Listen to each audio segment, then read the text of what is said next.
For a show built on sequins, spectacle and Saturday night joy, Strictly Come Dancing has rarely felt quite so hollow.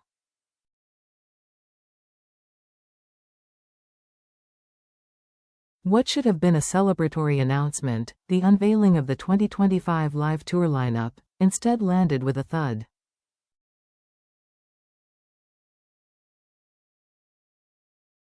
Triggering frustration, disbelief and outright anger among the show's most loyal fans.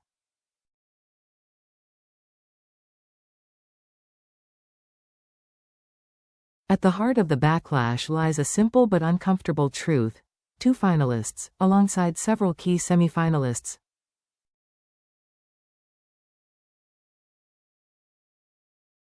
will not be taking part in the upcoming live tour, leaving audiences questioning not just the lineup, but the priorities and planning of the show's producers themselves.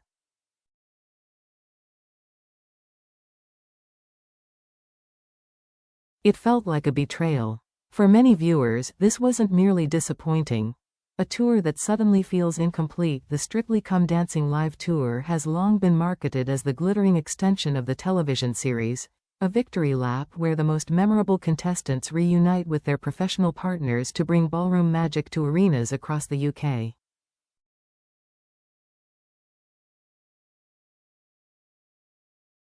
It's where fans relive standout routines, cheer their favorites once more, and feel that the journey they invested in emotionally is properly honored.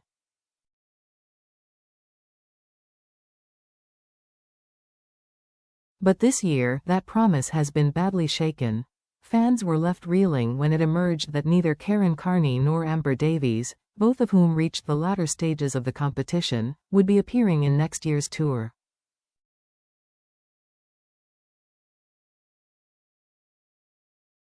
Their absence was soon compounded by the confirmation that Belinda Sopel had also withdrawn from the lineup.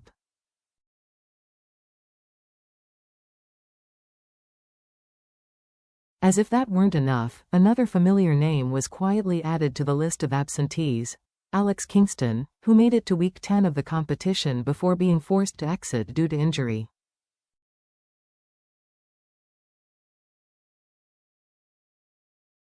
While her situation is met largely with sympathy, it nonetheless deepens the sense that the tour is missing the very figures fans expected, and paid, to see.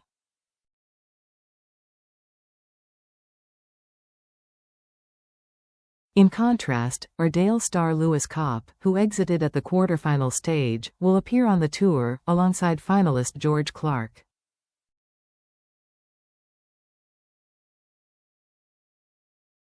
What are we actually paying for? Online reaction was swift and unforgiving. For many viewers, that imbalance has proven difficult to swallow.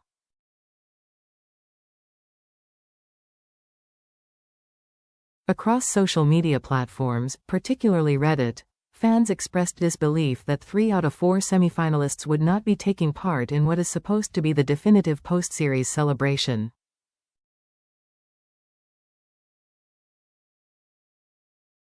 "I know it's a huge commitment for the celebs to do the tour," one fan wrote, "but 3 out of the 4 semi-finalists not being on it is pretty poor from the producers."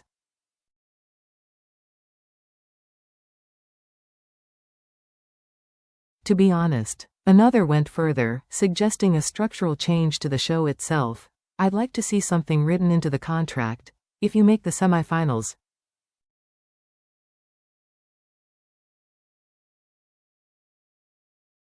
then you have to do the tour." That comment, echoed by many others, speaks to a growing sense that the live tour has become optional to the point of being undermined.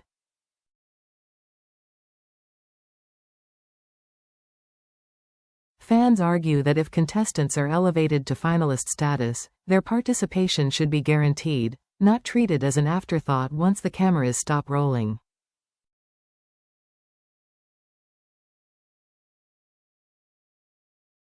Understanding the absences, but still feeling let down. To be fair, each withdrawal comes with a valid explanation.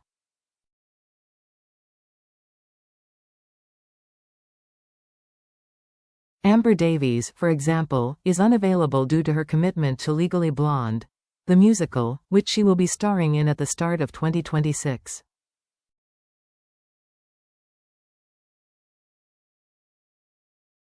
Her supporters are quick to point out that her career trajectory has always straddled theater and television, and that she joined Strictly itself on extremely short notice.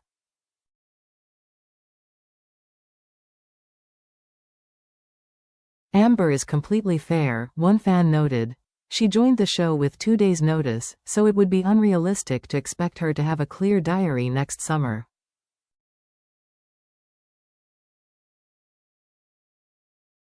Similarly, Belinda Sopel is tied up filming for BBC soap EastEnders, making nationwide travel with the tour logistically impossible.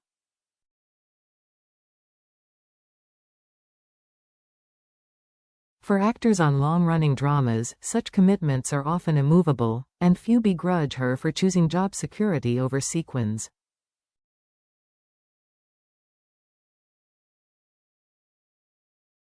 Yet understanding doesn't erase disappointment, because for fans, the issue isn't why contestants are missing, it's why the production allowed the tour to be announced without securing them in the first place.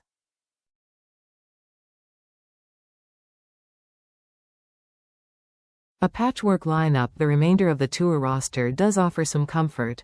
Audiences can still expect to see familiar faces such as Vicky Patterson, Lavoie, Ellie Goldstein, and Harry E. Keenret, all of whom made impressions during their runs on the show.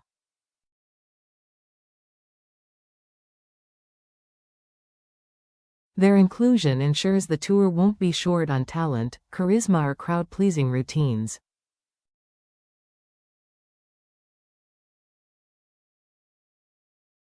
But even among those confirmed, availability is fragmented.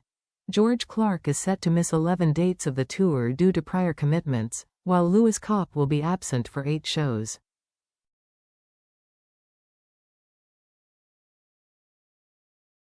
The result is a tour that feels less like a cohesive ensemble and more like a rotating cast, a reality that further fuels frustration among ticket holders.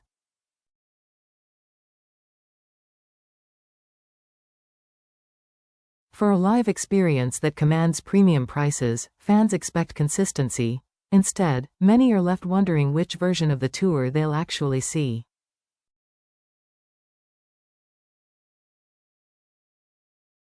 Nikita Kuzman's Silver Lining One storyline has, however, been met with cautious optimism.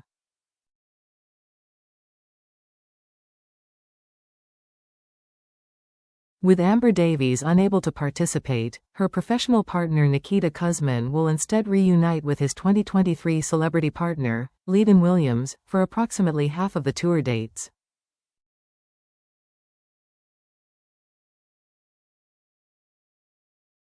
"I'm really happy for Nikita that Leedon is doing around half the dates," one fan commented.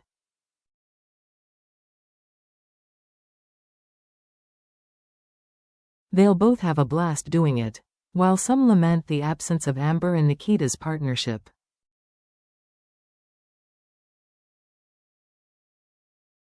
Others welcome the chance to see a familiar pairing rekindled, a reminder of why fans become attached not just to individuals, but to partnerships forged under pressure.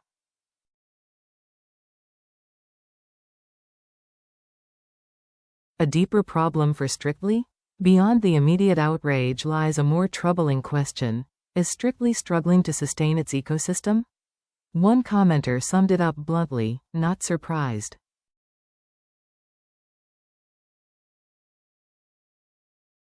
Especially as the main show struggles to sign up celebs anyway.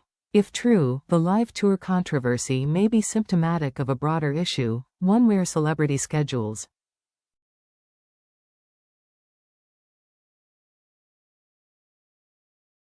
contractual limitations, and evolving career demands increasingly clash with the show's expectations.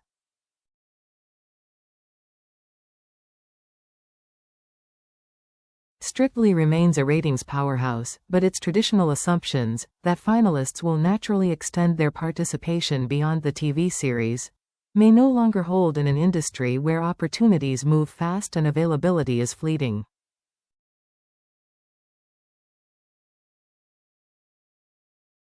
Fans still care, and that's the point. Perhaps the most telling aspect of the backlash is how deeply it proves fans still care.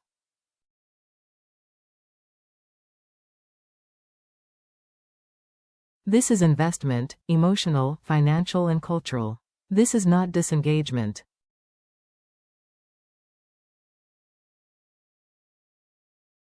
This is not apathy. They voted, debated, celebrated and mourned eliminations. Viewers followed these contestants week after week.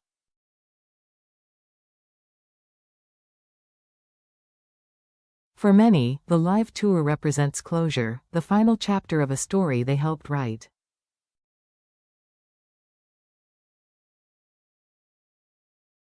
When that chapter feels incomplete, the disappointment cuts deeper. Where does Strictly go from here? For now, the tour will go ahead, glitter intact, music loud, dancers ready.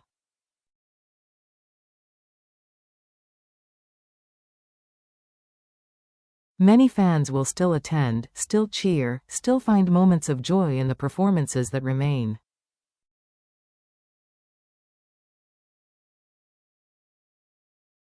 But the conversation sparked by these withdrawals won't disappear quietly. Whether the producers respond with clearer commitments, stronger contracts, or a reimagining of what the live tour represents.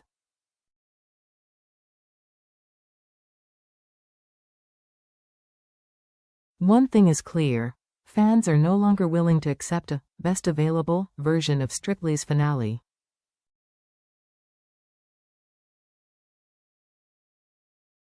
And above all, they want to feel that their loyalty still matters. They want the finalists.